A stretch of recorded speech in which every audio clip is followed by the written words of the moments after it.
But it's things like that, you know, it's like me and ChrisAnimeGuy and all the members of the KCP have a love and passion for all the old school style decks and cards, and we still like to build decks around them, which is, you know, which is classic. But with all the new school style, especially younger duelists, they Mm. have been mainly going for all the new meta fast types, which is kind of sad in a way, isn't it?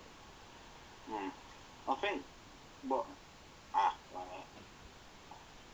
Oh. sorry. I think what annoys me the most is how there's all these cards, but people keep using the same ones Yeah. for building decks, which defeats the whole purpose of having all these bloody.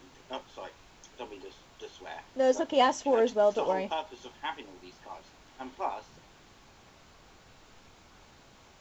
I don't know why people keep building decks which just make the games last maybe what, a turn. Well, it's just the thing. It's the thing with what's been happening recently with, like, you know, fun decks versus competitive decks. There's people like you and me who play for fun and want to do our best. I mean, my deck is slightly competitive. I can be competitive when I want to be, but I still play for fun no matter what, and so do you and, you know, everybody in the KCP and everything. And you actually said to me you liked the experience you had at the tournament, but you didn't want to make it a habit No, because you didn't like the competitive atmosphere that was in there. no, because at the end of the day, people, it's a game. Yeah. And It's a game. They are just bits of card. You just play a game. It's about fun. I'm not saying any disrespect to the cards and whatever, but you know, it's just a game. I mean, now I'm not saying that people don't find being competitive enjoyable. Some people probably do, and you know, more power to them if they feel that way. But most of the time, and especially when I see like people on Dueling Network or whatnot, it just seems like it's competitive, competitive, competitive. Oh, must win, must win, must win. And if they lose, it's like, ooh, it's like, oh, grow up. yeah, well, especially if they get beaten by a girl and they become a sexist Yeah, pig towards you, which yeah. I have But actually you've experienced made a a little video bit of about that. that, so Yeah, well, you would probably smack them in the face if they said anything to me. yeah, I would. There you go. That's a boyfriend for you. Mm, Yeah, but but the other thing that seems to surprise me is when new duelists come into the scheme. Very rarely, I feel they look towards the old archetypes. no. Like, you know, like the cyber dragons And again, were like and really again, top tier. a lot of that you could say is a bit. Well, this goes with my whole thing of saying with Konami not really putting much support in the old archetypes. If they're not really advertising the old archetypes, then the kids aren't really going to know about them unless Yeah. they actually look. Again, it's to do with the slowness in that because net Mm. decking net decking is good if you want to get into the competitive side of Yu-Gi-Oh, if you want to get a feel for how a competitive deck works. But as I keep saying, it's not really a good place to really start if you're a new No. duelist. You should actually have a look at all the cards available and pick which ones you like, build your Mm. decks around them, and have fun with that and see if you can make it Yeah. competitive or as fun as you want. And then if you want to try competitive, then go for a net deck idea. But Yeah. it's more than less that nowadays, you know, people pay a lot for their deck and just net deck that way and everything, and it's kind of Mm. sad. I mean, there's very few duelists who now take a meta deck and put a twist on it. For example, um, uh, for for example, you know, Dark Magician 84. He had a competitive Legendary Heroes deck, which was a mix of three archetypes. Um, Halo Shade, of course, has a signature Yubel deck that he uses, which is quite competitive. But I've got Blue Eyes, which is now a bit more competitive. Chris has Cyber Dragon, which is still pretty competitive when the cards do get out. Um, When I don't get a bad hand. and Egyptian Prodigy, my fellow Blue Eyes fan, he runs Blue Eyes in his Hopeless and Disaster decks, but he's just recently done a new video which involves Thunder End Dragon and everything.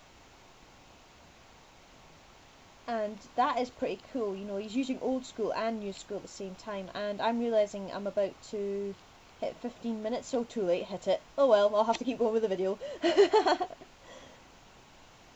Yeah, but there's also other things like for example, I'm not bothered about using certain meta cards. I mean, there's some old school meta cards that or staples, I suppose I should call them in some ways, that everybody uses, but there's some that people recommend that you use all the time, some that you shouldn't recommend, or some cards that people say you shouldn't run and stuff like that.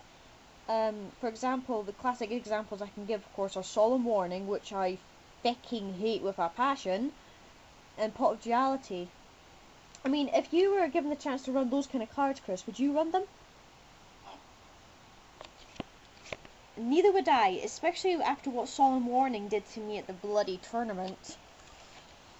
They're good cards, but no.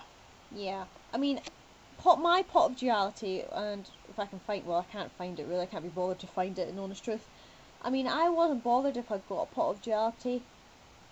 I mean, I thought it was a cool card. I mean, if I remember, you got yours in a booster pack, didn't you? Yeah, it was at Kirkcaldy, Kingdom of Adventure. If you get it in a booster pack, then yeah, fair enough, use it. But I wouldn't go out my way to get a Pot of Duality. Yeah, it's only half the price it was a year ago, but that's still expensive. I wouldn't pay £80 for a bloody piece of paper. No. You could easily. The most I've ever spent on Yu-Gi-Oh cards was when I bought 3 gods for 30 quid for all 3 of them. That is the most I've ever spent. Yeah, and his Egyptian god cards are safe over there with me as well. I mean, alright, yeah, I paid about 40 one time for a whole box of cards, but that's a whole box. Aye, that was the Phantom of 3 cards. That was the Phantom of Darkness, wasn't it? Because you got me my That's Ubel. where the Ubel came from. Yay! Yep, I got Ubel thanks to this wonderful man. Yeah, the most expensive card I have in my deck at the moment is not Pot of Duality was from a booster pack, but the one I spent money on to get was actually this card. My Show and Jump Ultimate Dragon. When it first came out, this was £25, but I got mine for half price. So that's the most expensive card I've ever bought for the deck, whereas most of the other cards that I have in there have been mainly trades and booster pack pools. But if I wanted to be honest, Pot of Duality is probably the most and Trishula are probably the most expensive cards I have in my deck, at least, because even though I got them booster wise, in value they're worth quite a lot. Whereas you're like me in a way that you don't care what rarity it is. If it does the job, then you'll do it. Cause I'm not one to bling out my deck. No, because you can see here, Chris's Cyber End Dragon, which he's got 3 of, are all rares. He doesn't care about the rarity of them. They're the common ones from the Kaiser pack. Well, they're rare because they've got shiny writing. Oh, I guess. And of course he has got a shiny Cyber Dragon as well, but he's also got the common versions as well, which you got for the Machina deck, was it? Which one was that? You've got some common Cyber no. cards. All 3 of my Cyber Dragons in that one were from the Was it the tin? Yeah, they were from the tin. Alright. So yeah, they're all shiny, but as far as I know, there isn't a common Cyber Dragon, as far as I know. I think there is, but I can't remember what pack it is. If you guys know, just post down in the comments below, please. But yeah, I mean, so the play style we play, you know, I mean, it's still typical old school because it's old archetypes, but as I've said, I've got some of the newer archetypes, but Chris prefers the old school style of play, you know, like building up the suspense and then kicking off the final turn with a final bang. Whereas with most decks nowadays, it's more like kill in the first few turns, which isn't really fair, is it? Yeah, I prefer the suspense and build up, and then the finale. Whereas now it's all how can I put it? It's all killer, no filler, so to speak. Yeah. Yeah. So, anyway, guys, I think have you got anything else to say before we end the video at all, ChrisAnimeGuy? No, not really. No.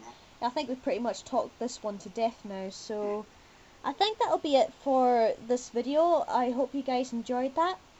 This is Emma Blue Eyes 10 and ChrisAnimeGuy, aka my boyfriend, whom I love dearly, talking about old school style duelists versus new school style duelists. Hope you guys enjoy, and we are signing out. Take care. See you Bye. later.